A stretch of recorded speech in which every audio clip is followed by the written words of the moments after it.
I apologize if I clear my throat. I don't know what's going on No, today. I probably don't. It's the dairy from Sunday night.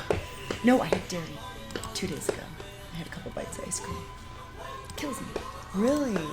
That may be right. So good, though. Definitely worth it, but ginger tea, I should have brought some ginger tea. Well, that's exactly why. Live from the mighty Veedverks Airship, I'm Travis Lippert, CEO of Verks Unlimited Limited, better known as Veedverks. And I'm Julie Richardson, Director of Commercialization and Promotions. Today we're here with Ron Kolb and Liana Cameris from Sensi Mag. Hello. Thank you for joining us. We are so excited that you guys are here. This has been a year in the making getting you guys on, and I think the timing, we were talking about this earlier, couldn't be perfect because there's so many exciting things going on with Sensi and things that are changing in the industry right now. So I think our timing's great. Ron, can you share with us a little bit of what was the inspiration behind this magazine? Yeah, thank you for having us on first, Julie and Travis. It's great to be here with you guys, and Liana and I have been looking forward to getting a chance to connect. In 2015, I came to Colorado and was blown away by the beauty of the state and fell in love on the side of a mountain in Boulder, right? It was like, what am I doing living in another market? But was really just blown away by the number of businesses here locally in the cannabis industry doing extraordinary work.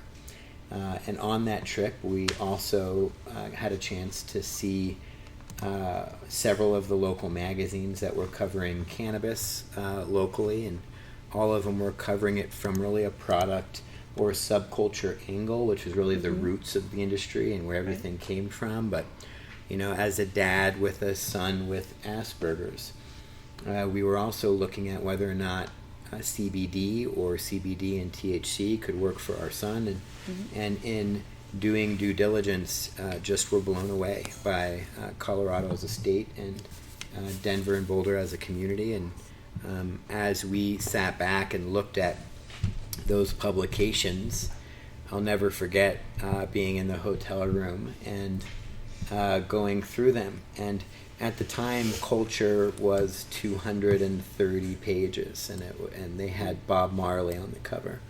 It was their April 2015 edition, and I just remember thinking, why don't we just do publications around cities where medical or adult use cannabis is available, and why don't we let those publications be about the city?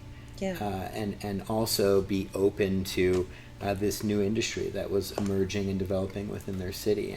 And I just really felt like we could do something different. So that was really where it got started. Well, I'm so glad you did. There's a Town and Country like magazine in Baton Rouge that reminds me a good bit like Sensi. There's art and music and what to do and food and that's what you find in Sensi Magazine, but you also find some really heartfelt, in-depth articles and information that you aren't getting.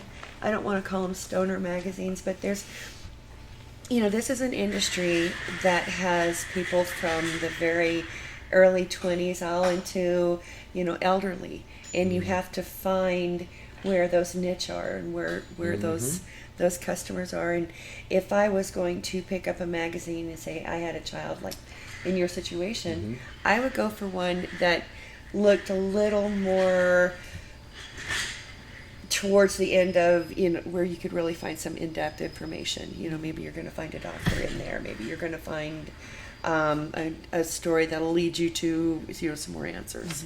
So yeah, one of our taglines is shifting the culture, and we really do believe that if we can create a magazine for people that love their city, and if that's the focus, that we're going to get a lot more eyeballs on the causes and the issues that are important to us than if we just create a magazine specifically for that niche.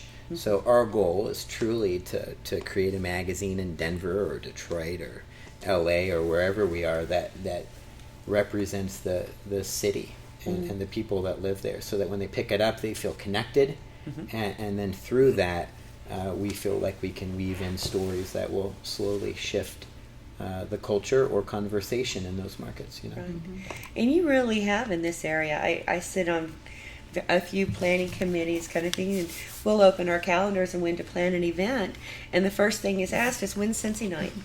You know, because we wouldn't dare try to compete with that. You know, that's something that we need to know, because we want to be there for one. We don't want to be somewhere else and miss that, and have that connectability. What other cities are you guys in? do you want to? Sure. Yeah. So we're currently in print in Los Angeles, San Diego, Orange County, Emerald Triangle, and in California we're also going to print in Coachella Valley in November. October. That's right. Yeah. Their launch is October 11th, yeah.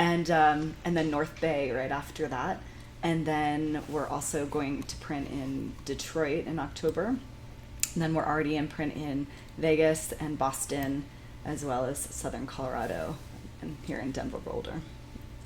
And then in November, we're also launching 2 publications in Pennsylvania. Philadelphia and Pittsburgh are both coming online. So we'll be in 13 cities as of November.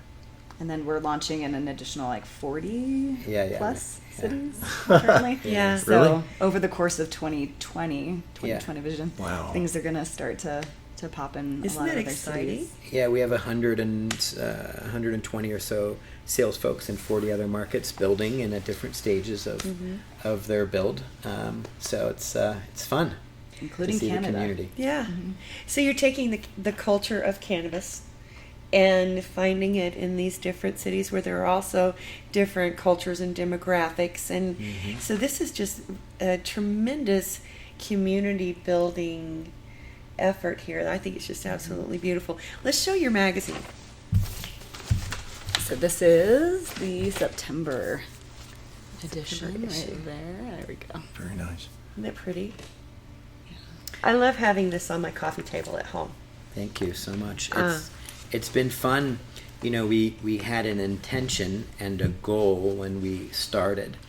In the early days, we were discussing who the reader is and what the reader looks like. And I was saying the reader's me, right? I'm a 40-year-old individual, business owner. That's who we're targeting. And as we went into building the publication, our editorial team really crafted their editorial around targeting that market. And traditionally, when you're in publishing, you don't do any outside audits until you're 3 years-ish in business, because if you do, you're not really getting an accurate reading of what your readership is. So this year we had the intention in the fall to begin to go after that, and it was really pretty cool. We got a phone call a month and a half or so ago from a company called Media Audit, and Media Audit actually audits 80 U.S. demos across the country. They work locally here in Denver with Westward and 5280, and they actually survey the entire market, so all radio, TV, publications, newspapers. And this year, a couple of those competitors that use Media Audit wanted to see how Sensi ranked in the Denver market. So they actually paid for us to be included in their audit this year. Oh, heck. And we didn't know about it at all until it was done. And the phone call we got was, we're not sure if they were very happy with the results. So it's pretty cool. We in Denver, they show that we're reaching 103,000 readers, and we have some of the statistics that we brought along that we can show. 58% of our readers are between 35 and 75 years old here in Denver. I actually think it's in the back of that, Travis, towards the very end. Yeah. So There let's we see go. here. So here we go. 60% have college degrees or are college graduates here in Denver with at least one degree. And then I think if you go to the next slide, you'll see 27% have a master's degree or higher. So in Denver, we're reaching 103,000 readers. 60% of them have degrees. 27% of them have master's degrees or higher. And then I think if you continue, you'll see 25% of our 103,000 readers are making over $100,000 a year here in Denver, Boulder. Again, if you look at these statistics and you compare them to any luxury media product, these are the kind of numbers that you're looking to hit, and it's pretty amazing that our local cannabis industry represents this very highly educated, very high income earning demographic. If you go to the next slide, it shows above 200K, I think, which is pretty fun. And I think the number is 11.8% of that 103,000 readers are earning over 200,000. Now this is Denver, Boulder. We will be demoing every one of our markets at that 3-year mark with the same company. We're going to go ahead and work with these folks just because it's such a valuable tool to be able to say, this is the local cannabis community, right? Because these are the readers who are picking up the magazine. These are the readers who are attending our community events, and pretty neat that this vision around who we thought was an unserved market really has come to life full circle here in Denver. Right. And I would love our legislative people to know these type of numbers because they don't see us this way. Yeah, that's great point. They don't see us as the businesses that are coming in and hiring and what have you. I can't wait to tell them this, because that'll be definitely part of it. But also there's a misconception. I know that when I got in the cannabis industry, I heard, you're just throwing away all those years of work to build your reputation. I'm in great company. This is a fabulous industry to be in with bright-minded people. You can go to the next one because we talked about that. Yeah, there we go. Oh yeah. Sorry. Here's the overall demo, right? So you look at that 103,000 readers here in Denver. 56.8% of the readers are 35 to 75 years old. So that represents, young new business people all the way up to seniors who are seeking to get information around their community that they love, but also how this plant might be able to help or add value. And when you think about the demo of traditional business, who are they looking to reach, right? You're looking to reach the 35 to 75-year-old homeowners that are buying homes and cars and floors and granite countertops and all of these things that homeowners and people in this demo traditionally are needing. So. Right. Well, you want a consumer that can buy it on a monthly basis. That's a returning consumer. You don't want somebody that's just trying it one time. Maybe they, you want somebody that can afford sound like your a drug product. company. Well, I know I would love to have more patch companies because that's my favorite thing right now. Nice. Is patches. Nice. Get that steady stream of medicine. I don't have the jolt of the up and down of having to have it wear off. There's no wearing off. Have you heard about not USAA, AARP? Yeah. About that article? Absolutely. Oh no, I have not. I think that they're getting into the cannabis game. Okay. And I could see them running a whole bunch of cannabis related stuff in their publications. Sure. Where, Yeah. I still haven't gotten my first AARP mailing yet, but I know that when I do get that first one, it's going to piss me off, and then I'm going to be like, ooh, those are some pretty cool pants. Those are great deals too. I like that hat. This is the shock of receiving it. Yeah. Yeah. That's awesome. Somebody needs to go out to your mailbox and just tear the AARP off of them. You'll just think it's the other magazine. Sensi's definitely got a lot of AARP type of readers. Yeah, no question. And it's I think that there's a huge curiosity around how can this help add value to my life, right? So many seniors, like my own parents, are taking medication for everything from sleep to anxiety, that just are pretty dangerous. Pretty dangerous. Let alone doing it every single day, right? And they're wondering, can CBD or THC potentially help or add value? Yeah. You know. That also looks like our customer base. Yeah, it's interesting, right? Our customers are way older than you would expect. Yep. They're like me. They're like you. Exactly.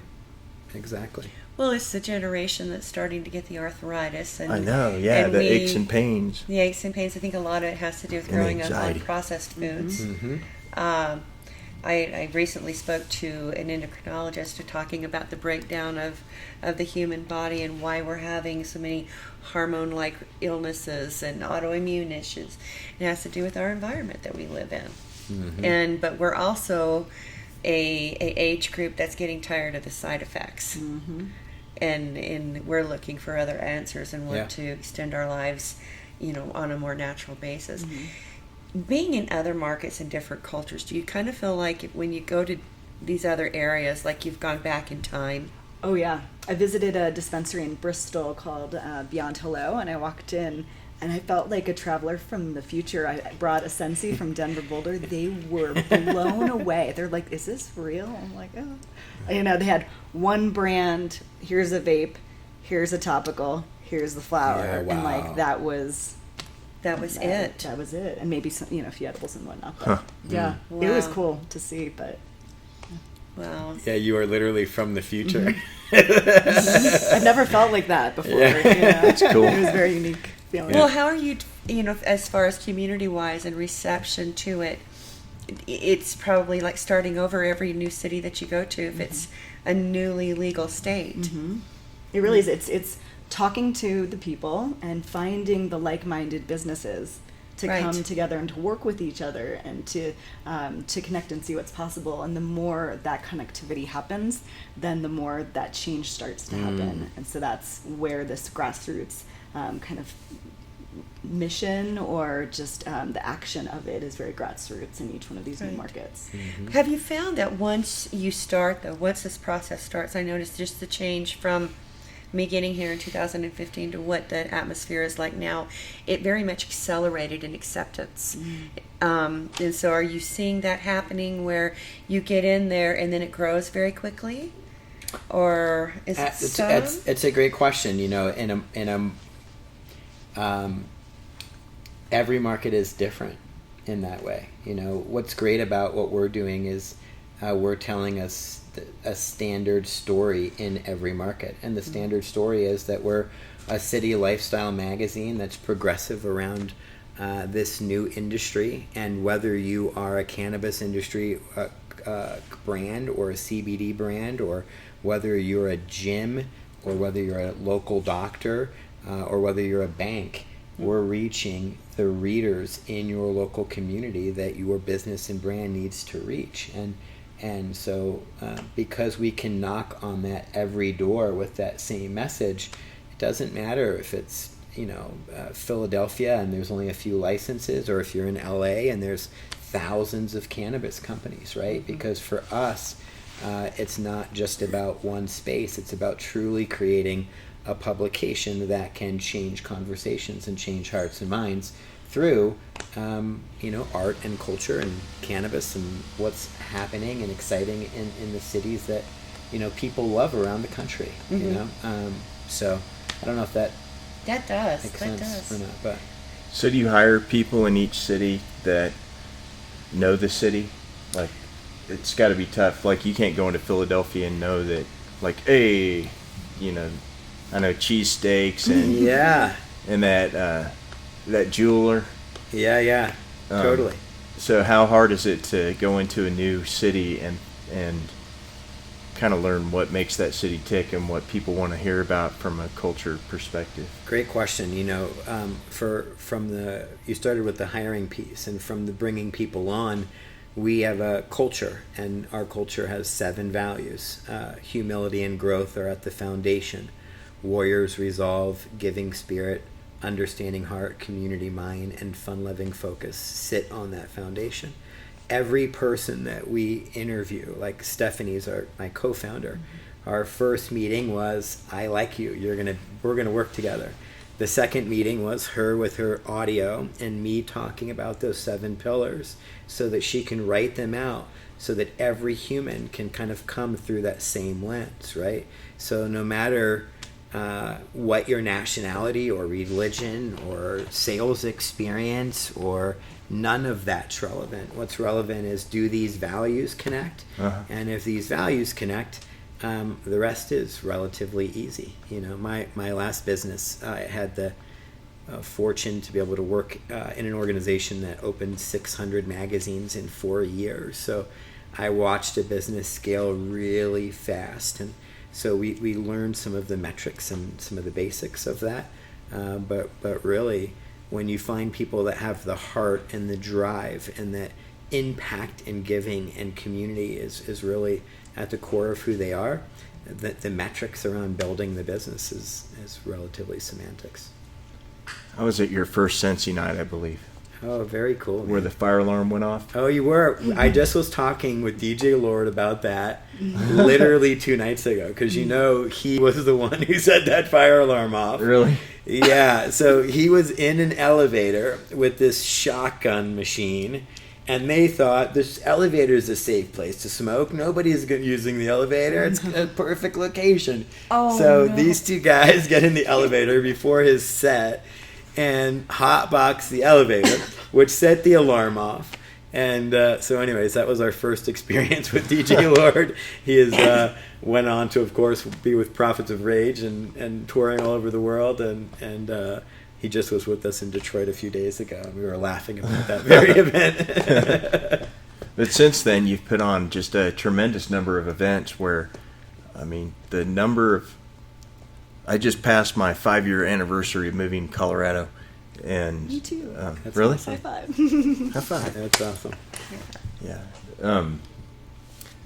But like when I moved here, I probably had like 400 Facebook friends, and now I've probably got like a couple thousand, and I swear half of them I met at Sensi events. That's cool. At either Sensi Night or at Sensi Connect.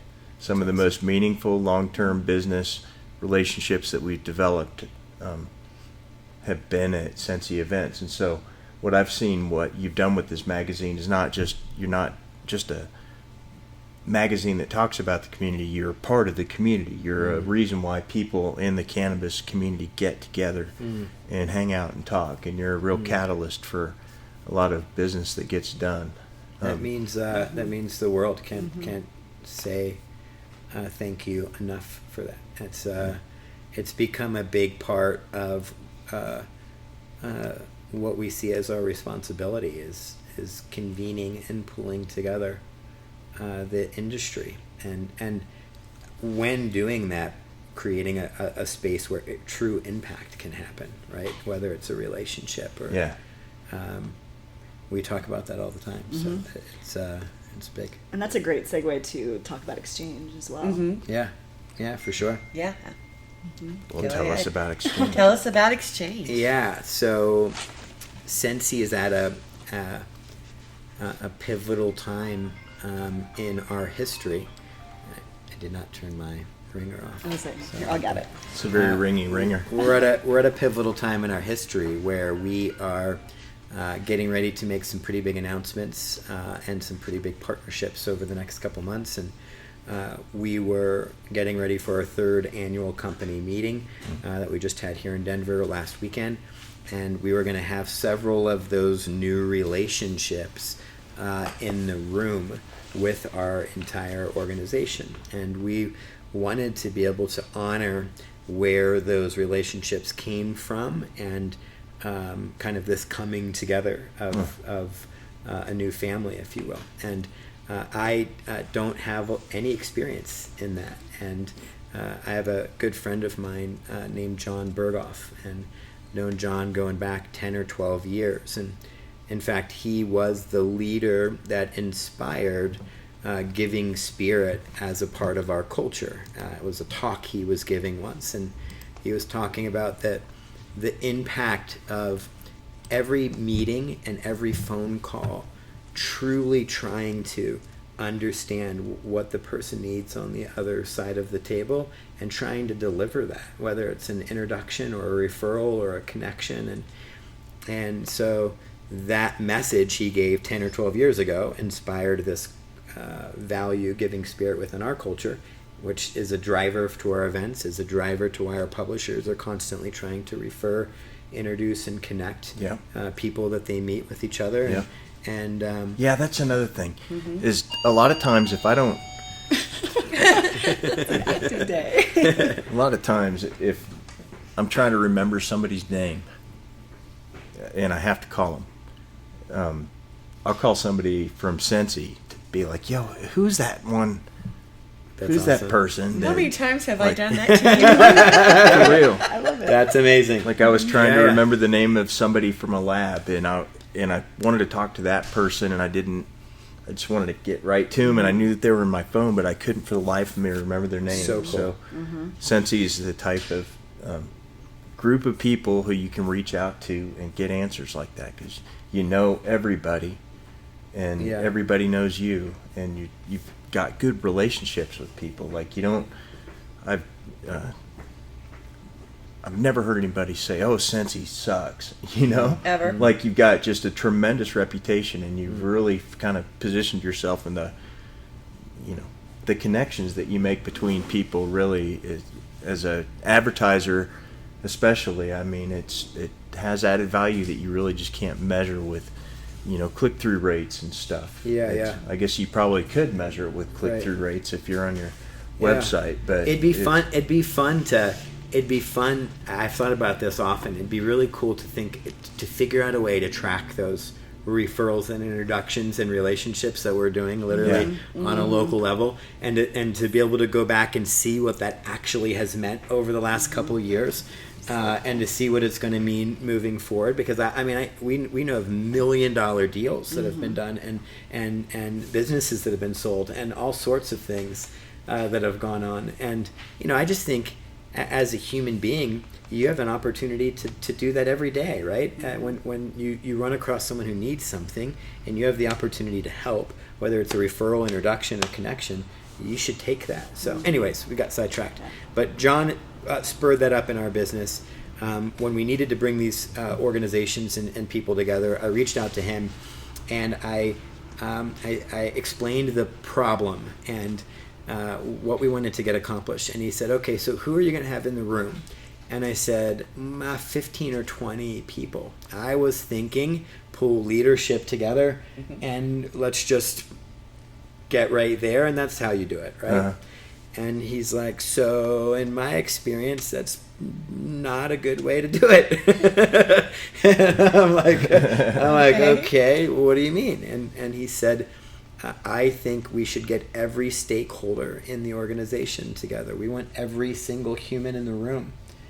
And I'm like, you're talking 160 people? You want 160 people in the room? And he's like, exactly. Right? And so that's what we did this last weekend. Wow. That was cheap. And we did. Well, what's great is that because of the relationship, his organization has worked with Facebook and Google, United Nations, TEDx brought them in to look at the way that they do their organizations. United Nations, I mentioned them already, but just amazing organizations, right? So for us to get a chance to work with them, it was a huge benefit. What's so cool about the story is we hired him specifically and their organization to help us with this weekend. We just pulled together our digital marketing team for the first time, and we had 23 people, many of them that had never met, several of them that I've known going back a decade, all getting together for the first time. And John heard about this, and he called and he was like, I want to facilitate the 2 days. And I'm like, man, we don't have it in the budget. We can't. He's like, it's on me. We want to fly in. We're going to do it on the house. So the founding team of Exchange flew in and led this 2-day retreat. And I just no words around how magical they facilitated coming together of this new department. We developed 3 initiatives. Those 3 initiatives have all launched forward and happened. This meeting was just 4 or 5 weeks ago. The connection amongst the group of people was just amazing. Everyone that was there, a part of that, was literally just elevating out of the 2 days, right? And so we knew coming into this meeting that we were going to have some fun success. But in that 2 days, this conversation of giving spirit came up, and this conversation of community mind came up, these 2 values, right? And as organizations grow, one of the challenges is you grow, right? Yeah. And John and I were talking during those 2 days around how you can keep heart and how you can keep these values in your organization. And he prior to the 2 days, we had decided that we wanted to do this at an industry level. So we are December 10th, the day before MJ Biz, pulling together 100 leaders from around the world. And John is going to lead us through a 4-hour workshop that we're pretty excited about, right? Now, in this marketing retreat, we knew we had this December 10th event, and John goes, we've built our business on giving just like you have. He's like, what if we took the work we do in December, and what if we form a partnership, Sensi Exchange, and what if we actually take this into every city and to all of the businesses that you're working with, right? What if we created a shared strength on the local level and an ask and a give amongst our community that really started to drive and create impact? And I'm like, my hair on my head is standing up. I'm getting really excited, and through that conversation, he's like, we'll become much more than a media business. We're really just a community business, right? Like if we can actually execute this. So anyways, that's how the partnership came about. We are holding our first event December 10th. It's at MJ Biz. What we did is we picked a core group of 40 leaders from around the country to help us get the right 100 people in the room. Those 40 leaders are each picking 3 and kind of submitting 3 other leaders that they'd like to have as a part of the room. And then we have a small committee of men and women who are going to help to pick that.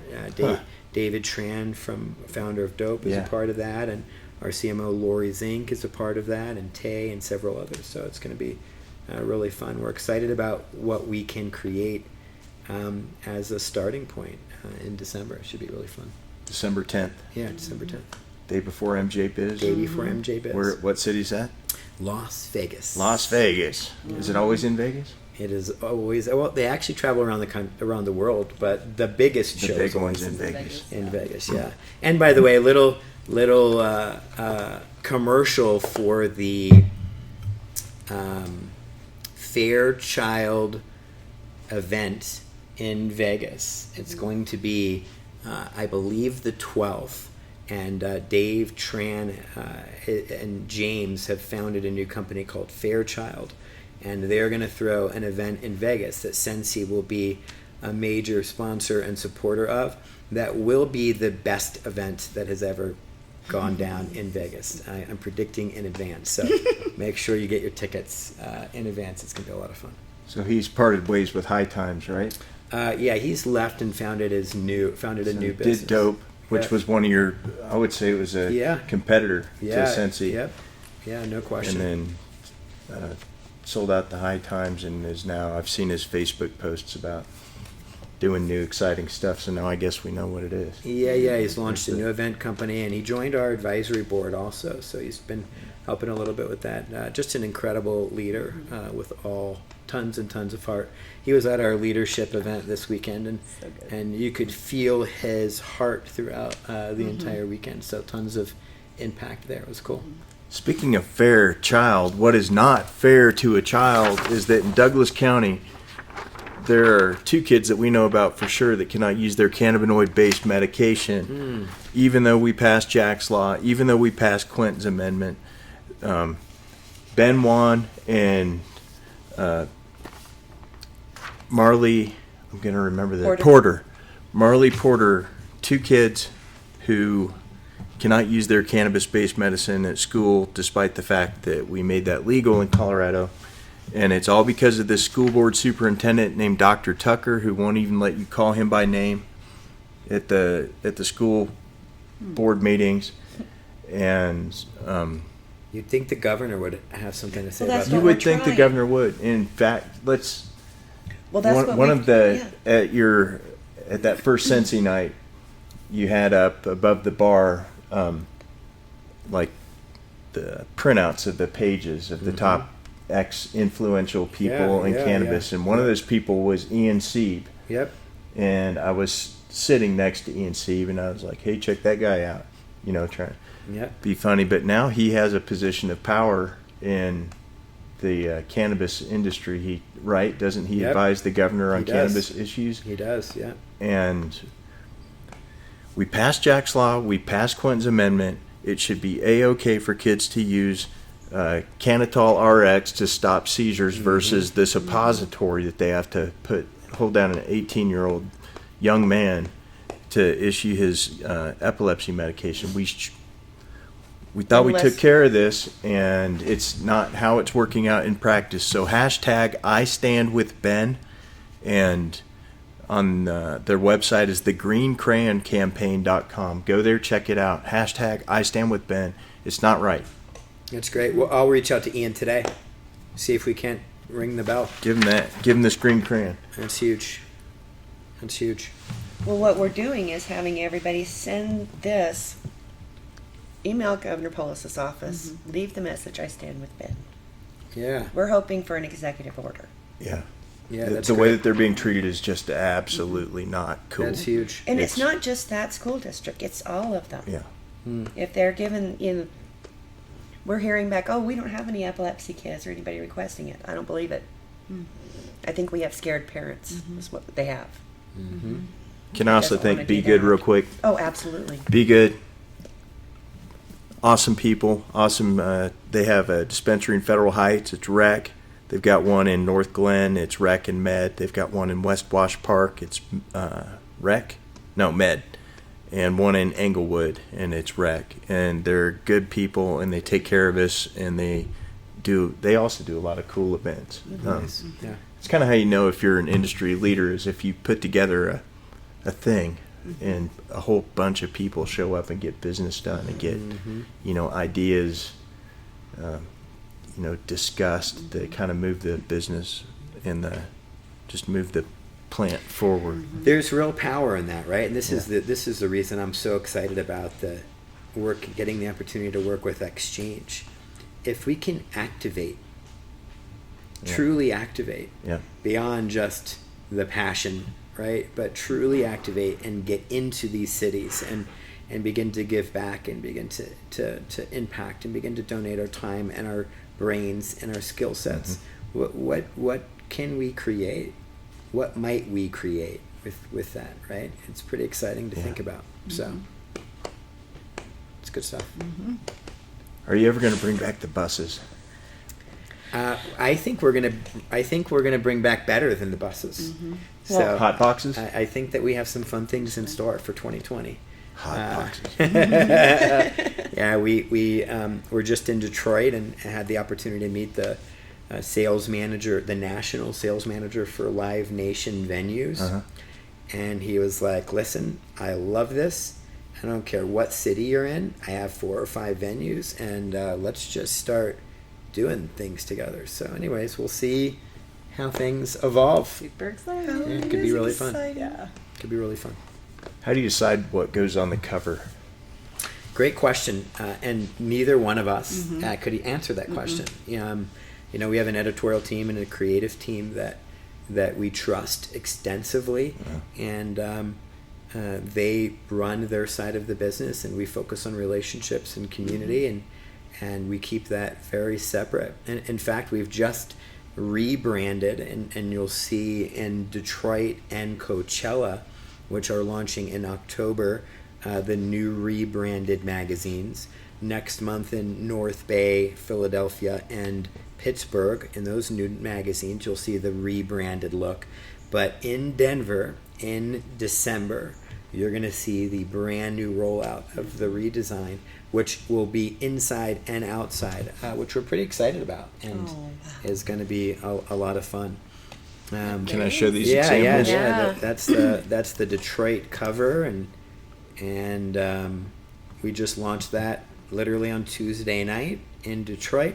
And what we decided to do is we did our own typeface for Sensi, and we're going to go ahead and have the S replace our old mark. So you can see how we've done that there on those covers. So the S will be the new mark. All of our new gear or branded items will kind of feature that S.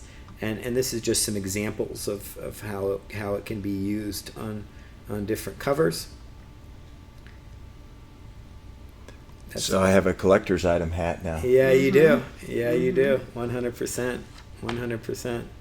And there's an example of it just blown up. And what's great is our creative director took our old leaf, and we don't have the slide, but he took the shape of our old leaf and actually used it to design the new typeface. So the new typeface has hints of our old mark throughout it, even though you can't see it, which is pretty cool.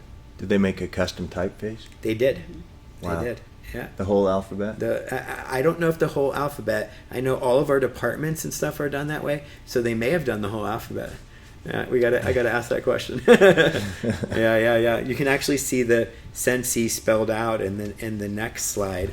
If you want to, actually, it's maybe a few more down. There you go. Oh, sure enough. And that's the new brand. We're excited about it.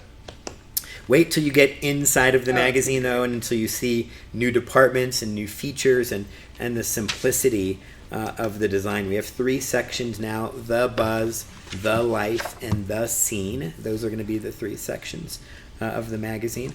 And within each one of those sections, there's all sorts of departments and subheads, and it's going to be a brand new magazine in December. It's going to be fun. I'm excited. That is neat.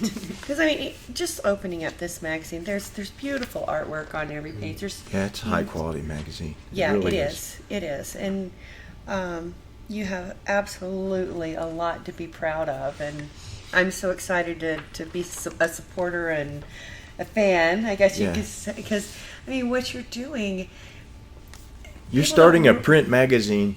Right. In a day and age when everybody said print was dead, and you're making it rock. Right. To an industry where you were told that there wasn't any readership. And Travis says it all the time that we feel like we're documenting the end of Prohibition, but you are in huge ways and helping it along by building community. Because once we know each other, we're stronger in numbers. Yeah. Yeah, and if we can truly activate as a community, the change around the world that we can create is something very, very special. So, anyways, it's good stuff. Yep. Have you done any stories about mushrooms yet? We did. We did earlier this year. We sure did. And we gently helped the decriminalization efforts move forward. So yeah. When I think about our publication, I really think plant medicine is a big key. When I think about Sensi, it's really about living well in your city, right? It's about the best food and the best art and the best cannabis, and it's about truly being active in the place you love. Yeah. And that's really what we're trying to do. Mm-hmm. I can totally understand how this was inspired by Denver, though. It's such a unique, eclectic place. You can find little bits of different influences from all over the world in one little city. Mm-hmm. Well, one huge city now. Melting pot. You can go from anything from the taste of Ethiopia to great Italian food to some Cajun restaurants. Just whatever. And the artwork is the same. You see all different genres of artwork. And then you've kind of just taken that and put it all together. And the idea is to do that in every city, right? Yeah. Because every city has its own version of that. I think all of us are pretty in love with Denver and where we live, but you find that in every market, right? I found that in Detroit, the passion behind the people of Detroit, the goodness of the heart, the authenticity was amazing and touching. You know, all that city has been through, and it's just coming to life in so many places. So you can find that everywhere, which I think is cool, and that's what we're trying to do. Well, I'm waiting for the call where you guys go, "Hey, Julie, we're opening in New Orleans." We are. New Orleans. Yeah. We actually Yes. are. Well, I will have to go home for that one There to you go. celebrate that. Yeah. And we're building well there, so it's great. Isn't it? Yeah. Well, they have a market that's the people who are a little more sticky-fingered are trying to control. So let's hope Louisiana pulls ahead and you can have a huge market there and be part of Jazz Fest and Mardi Gras and all that wonderfulness that So much that we history. have there. Yes. You want to talk culture? Yeah. Eat up with it. Are we out of time? Not yet. Not yet. Good. We're still doing okay. We're at 45 minutes. We're at 45 We're minutes. trying to be disciplined with how long the shows go. right. Nice. We're trying to. Nice. But every now and then you just, either have less to talk about than you thought or way more to talk about. So I have an idea. I'd love to go around I'd love to do a little exchange work Ooh. with you guys to end Awesome. the meeting. Is that cool? Yeah. And our podcast. So why don't we go around the four of us and share what has been the peak experience since working in the industry, whether it's meeting someone, whether it's an impact you've made, whether it's a story you've heard. What is one peak experience that you've had while working within the industry that maybe can add value? I'll let you go Mine's first. easy. That one time when we got on a NASCAR. That's so epic. Love Tell us it. about that. I didn't even know that you were on a NASCAR. It was May of 2017, and a race car driver named Carl Long was coming back for his first race since 2009 in the Cup Series, and he's a low-budget team, true underdog, and I saw on Facebook that he needed sponsorship, so I got a hold of him So cool. and said, hear me out. We're a hemp company, vape cartridges, and these. He called it cannabis, and I knew as soon as he called it cannabis that, we were onto something. He didn't call it pot or Yeah. reefer or Yeah. something. So he had some knowledge.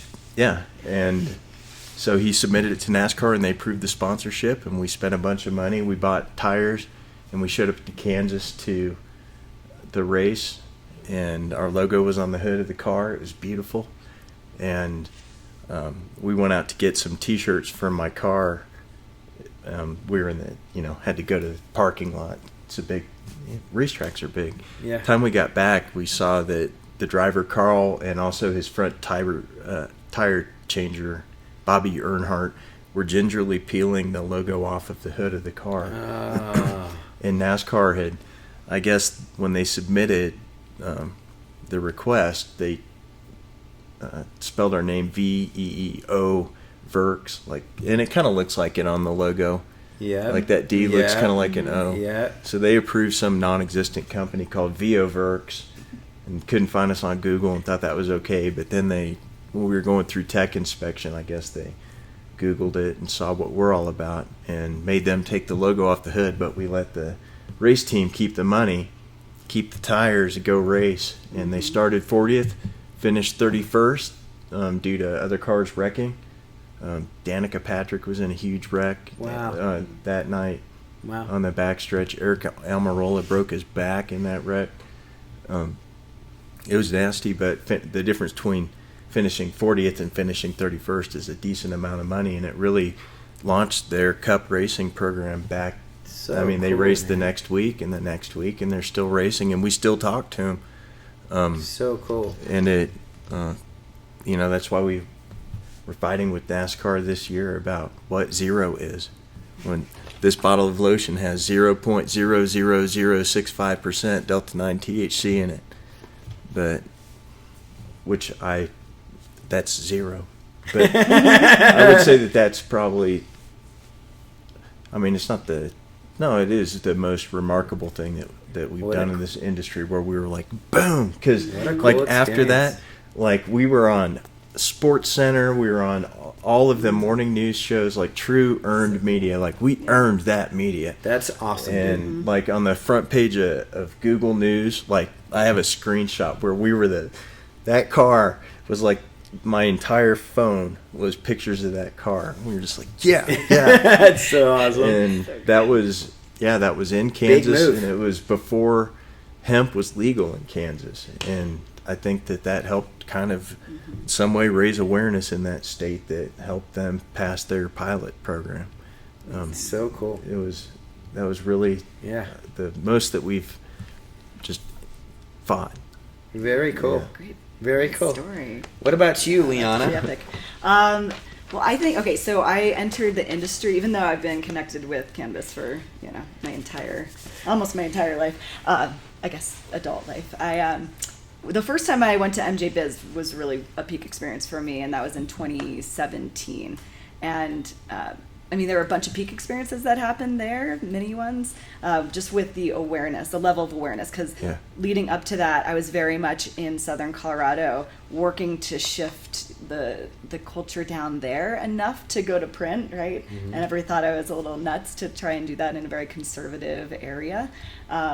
So, I had my head down, and I knew what was going on here. But then once I went there, it was just like mind-blowing to see how many of each type of business there is out there, and that was 3 years or 2 years ago. Yeah, right. So I can only imagine what this year is going to be like. Yeah.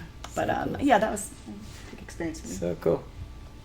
Well, I think mine was easy. Before I moved out here, I was flying to California and Washington State, trying to see where I wanted to be, and even if I wanted to do this, because I was coming out of nobody really knew in Louisiana that I even used cannabis, and here I was politically connected there, and that was kind of a scary time for me. So I was going through, is this really worth it? Should I do this? I had flown in, I had gone to American Medical Refugees, one of their events, and a child, I don't even remember whose it was at the time, they were having a seizure. What I didn't see was normal protocol, where you immediately undress that child and prepare to give them a suppository. What that mother gave them was some drops in the mouth at the time, and I saw the seizure stopped. And that, for me, kind of set it in stone. I knew what I was doing. I have always been an advocate by profession. And I saw that I had just been reassigned. And I still, to this day, don't even know who that child was. Wow. But it kind of reinforced it in my mind. We want to believe it, but until we stand there and watch a seizing child go through it and watch how quickly cannabis works, it doesn't register on a level. They really, really believe in it. Like, this could do it for me. Those stories are game changers and make a radical difference around shifting preconceived ideas around what's right or wrong or whatever, right?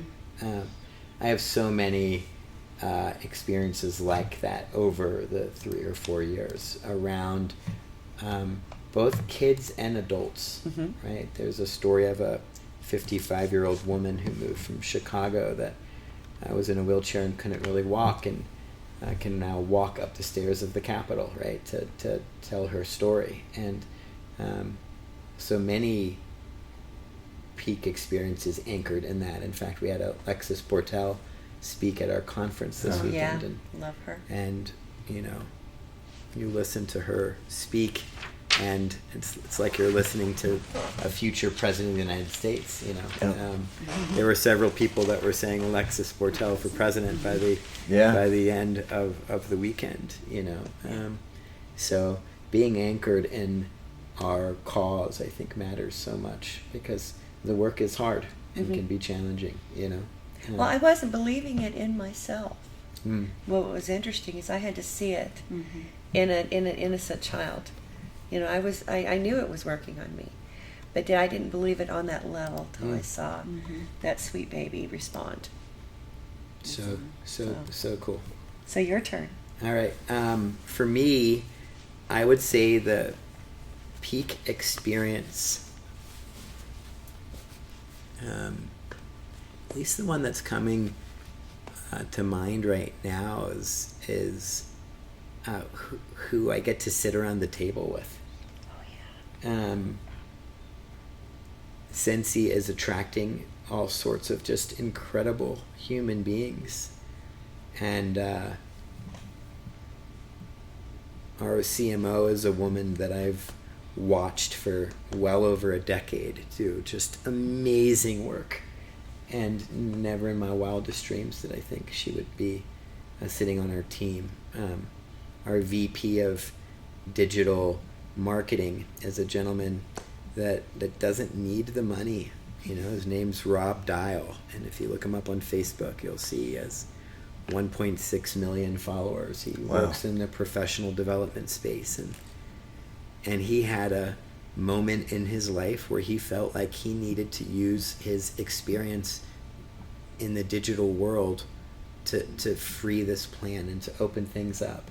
And I've been working on him, getting him to work on teams that I've been on for a decade plus, and now he's here. You know,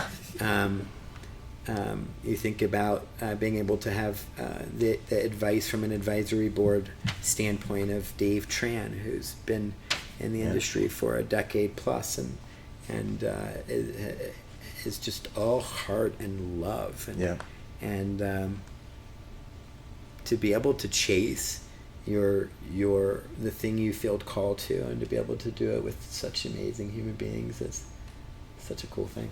So that would probably be my peak experience, but also what I was going to ask you guys, which is maybe we can end the podcast with what are you grateful for today? All right, and I'll throw one more thing on. I'm just grateful to be able to hang out and connect with you guys. It was cool to. It was cool really to talk today. You know. And I'm also grateful that we live in a day that we get a chance to chase this in the way that we all are doing, because we're all doing it in our own way, right? Which is cool. So anyways, Love that. Do you want to go next? I echo the gratitude for having us on today, and I mean, I'm super grateful, especially for, to get emotional, but for Sensi to cross my path, because when I sent the magazine when I first joined to my parents, it opened up a line of communication that wasn't there. Wow. And you know, I wasn't one of those kids that kept secrets from my parents, that many secrets, but that was kind of a big one I just didn't talk about. That I was using it, you know, as a tool the way I was using it through most of my life. And so, try not to speak with them. But so that opened the channel, and now, because they've been anti-cannabis, really, now they're at a point where they're using it to help them. And I just would never have thought that. Wow. That's so awesome. That's so awesome. Very, very cool. Very cool. Right. Oh, I'm just thankful for you that you were able to do that. There's so many things I'm in this industry I am thankful for, and you kind of typified that, just who you sit at the table with. And in every meeting I go to, and I look around the room and just go, wow, these are my friends. And that I think I live every single day. And there's a lot of days that I want to boo-hoo, and I want to feel sorry for myself. And I look on social media and I see somebody twice as sick as I am doing something. And it kind of gives you, I'm thankful because I kind of could go, if she can, I can. And so awesome. So that's my... Very cool. Very, very cool. I'm grateful I found my tribe. Awesome. I'm grateful that I found something that's worth fighting for, something that's worth doing. Like before this, I sold, drugs. I mean, pharmaceuticals. I didn't sell them, I marketed them. I was, and that just wasn't really a fulfilling way to spend my life. And I'm thankful that cannabis came into my life and introduced me to all of these people worth getting to know and love, and all of these people worth fighting for. It gave me something to do. It's been 5 years, yeah. That's awesome. I think today is the 5-year anniversary of closing on our house. Wow. When we, finally got to start the residency. Wow. Which, so yeah, it's worth doing. I'm glad huge. that I've found a life, something else to do. Mm-hmm. Yeah, it's worthwhile. it's so fun when it's purpose driven. Yeah. Yep. It's I say all the time, when you're on purpose and off self, it's like there's no stress, because stress comes from focusing on you. So when you're truly focusing on your purpose, there's very little stress. So anyways, good stuff. Yeah. Fun Well, times. Thank you very much, Thank you Ron guys for Kolb, having us. Liana Cameris from Sensi Mag, sensimag.com, Absolutely. all over the internet, and in 103,000 people's hands, or at least in their eyeballs, in Yeah. Denver alone. Yep. There you go.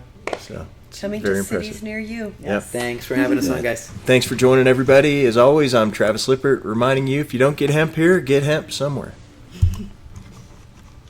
Awesome, guys. Love that ending. And I apologize for the mix-up on time. I walked in the door. No worries at all. No worries But, at all. I knew